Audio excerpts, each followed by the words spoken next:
Good morning students.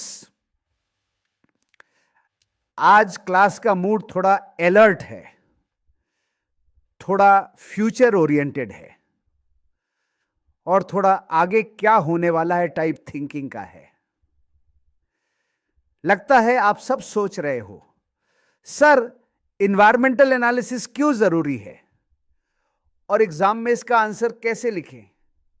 Perfect, क्योंकि आज का टॉपिक है सिंपल, लॉजिकल और exam scoring need for environmental analysis exist environment. I am Santosh sir from ice college of hotel management और आज आपका sir आपको बताएंगे एक्सटर्नल इन्वायरमेंटल एनालिसिस क्यों जरूरी है बिजनेस के लिए और एग्जाम के लिए भी। What is external environment? Students, external environment वो फैक्टर्स होते हैं जो ऑर्गेनाइजेशन के कंट्रोल के बाहर होते हैं लेकिन डिसीजन मेकिंग पर डायरेक्ट इंपैक्ट डालते हैं, जैसे government policies, economy, competition, technology और customer trends.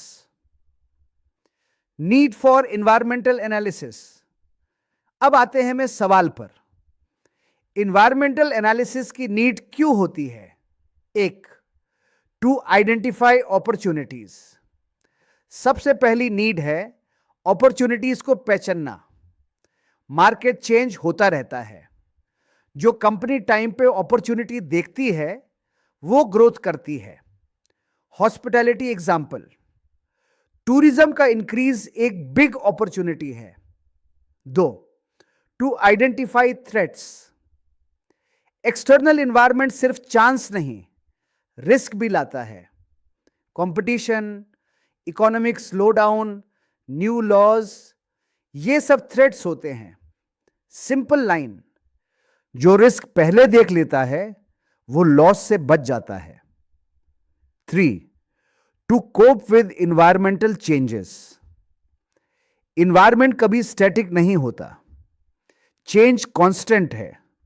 Technology update, customer preference change. अगर एनालिसिस नहीं किया तो बिजनेस आउटडेटेड हो जाता है। 4, to improve strategic planning. Strategy अंधा काम में नहीं बनती, इन्वायरमेंटल एनालिसिस स्ट्रेटेजी का फाउंडेशन होता है। जैसे बिना मैप के जर्नी मुश्किल है, वैसे ही बिना एनालिसिस के स्ट्रेटेजी रिस्की होती है। 5, to understand competition better. External analysis से पता चलता है कॉम्पिटिटर्स क्या कर रहे हैं, उनका स्ट्रेंथ क्या है और हम कहां स्टैंड करते हैं। हॉस्पिटैलिटी में नियर बाय होटल्स का रेट, सर्विस और ऑफर्स बहुत बेटर करते हैं। To ensure long term survival.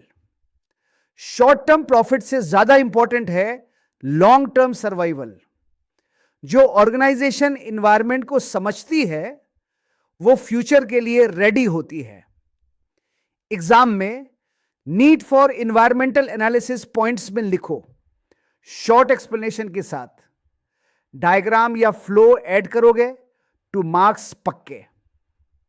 Students याद रखो, इन्वायरमेंट को इग्नोर करना बिजनेस के लिए डेंजर है। जो इन्वायरमेंट को पढ़ता है, समझता है और एडेप्ट करता है वही सक्सेसफुल मैनेजर बनता है। Thank you students. This is Santosh sir from ice college of hotel management signing off. Observe the environment, plan smart, stay ahead.